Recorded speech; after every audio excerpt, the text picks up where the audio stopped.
Hi, hello and welcome. This is Shalini Rajesh from Foodie Farm. So இன்றைக்கி நீங்கள் பார்க்கக்கூடிய recipe என்னென்னா கத்திரிக்காய் கட்டா. One of the famous dish நம்ம பிரியாணிக்கு கத்திரிக்காய் கட்டா.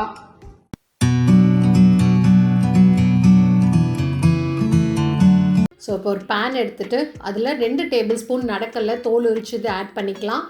ஸோ நடக்கல்ல கொஞ்சம் நேரம் நம்ம ட்ரை ரோஸ்ட் பண்ணிக்கலாம். ஸோ நடக்கல்ல ரோஸ்ட் பண்ணிகிட்டு இருக்கும்போதே நம்ம இது கூடயே 2 டேபிள் ஸ்பூன் வெள்ளை எள்ளு ஆட் பண்ண போகிறோம். ஸோ பேன் ரொம்பவே நல்லா ஹீட்டாக இருக்கும், அதனால் சீக்கிரமாக நம்மளுக்கு எள்ளு வந்து ரோஸ்ட் ஆகிடும். ஸோ கரிஞ்சிடாமல் அதை பார்த்துக்கோங்க. இது கூடயே ஒரு 5-6 கேஷ்யூநட்டையும் நான் அதில் ஆட் பண்ணுறேன். ஸோ இப்போ பாருங்கள், இது நல்லா ரோஸ்ட் ஆகிடுச்சு. இது ஒரு மிக்ஸி ஜாரில் ட்ரான்ஸ்ஃபர் பண்ணி பேஸ்ட் பண்ணி எடுத்துக்கலாம். இங்கே நான் ஒரு 1/4 கப் அளவுக்கு நல்லெண்ணெய் எடுத்திருக்கேன். ஸோ கத்திரிக்காய் வந்து துண்டு விழுகாமல் இந்த மாதிரி முழு கத்திரிக்காவை தீத்து போட்டு எடுத்து வச்சுக்கலாம். ஸோ அதை வாஷ் பண்ணி டவலில் ட்ரை பண்ணிவிட்டு நம்ம அந்த எண்ணெயில் ஃப்ரை பண்ணி எடுக்க போகிறோம். ஸோ இந்த மாதிரி எண்ணெயில் பண்ணும்போது கத்திரிக்காய் வந்து உடஞ்சி வராமல் நம்மளுக்கு வரும் இந்த கட்டாக்கு. இப்போ இதே ஆயிலில் நம்ம ஒரு டேபிள் ஸ்பூன் சீரகம், 1 டேபிள் ஸ்பூன் மிளகு, இங்கே வெரி ஃபைன்லி சாப்டு ஆனியன், இது ஒரு 2 வெங்காயம் நான் சாப் பண்ணி வச்சுருக்கேன். இது கூடயே கருவேப்பிலை. ஸோ இந்த சீரகம், மிளகு, வெங்காயம், கருவேப்பிலை எல்லாம் நல்லா கேரமலைஸ்ட் ஆகிற வரைக்கும் நம்ம வந்து இந்த ஆயிலில் இதை ஃப்ரை பண்ண போகிறோம். ஸோ நல்லா சாட்டே ஆகிடுச்சு. 2 தக்காளி வந்து எடுத்து பொடியாக சாப் பண்ணி வச்சுருக்கேன். ஸோ அதையும் இதில் ஆட் பண்ணலாம். இது கூட ஒரு 3 பச்சை மிளகாய் ஆட் பண்ணுறேன். இப்போது 2 டேபிள் ஸ்பூன் அளவுக்கு மிளகாத்தூள். ஸோ இந்த ஆயிலில் இந்த மிளகாத்தூள், வெங்காயம், தக்காளி, இதுக்கு இந்த டிஷ்ஷுக்கு தேவையான சால்ட்டையும் ஆட் பண்ணிவிட்டு நம்ம ஃப்ரை பண்ண இந்த கத்திரிக்காவை அப்படியே லேசாப்பில் பெரட்னாப்பில் இந்த இதில் ஆட் பண்ண போகிறோம். இப்போ நம்ம கிரைண்ட் பண்ணி வச்சுருக்கிற நடக்கல்ல எள்ளு கேஷ்யூநட் பேஸ்ட்டை இதில் ஆட் பண்ணுறோம்.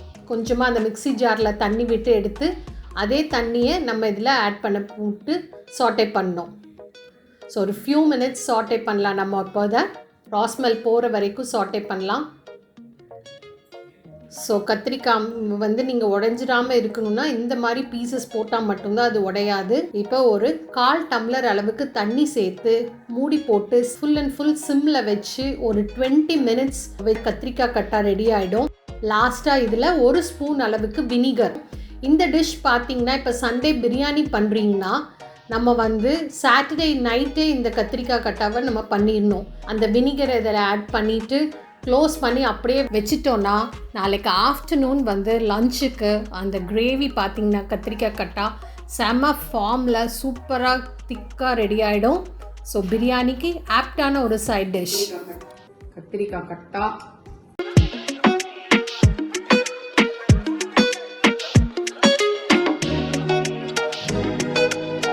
அதுக்கப்புறம் இந்த கத்திரிக்காய் கட்டா செஞ்சுருக்காங்க. This is brinjal.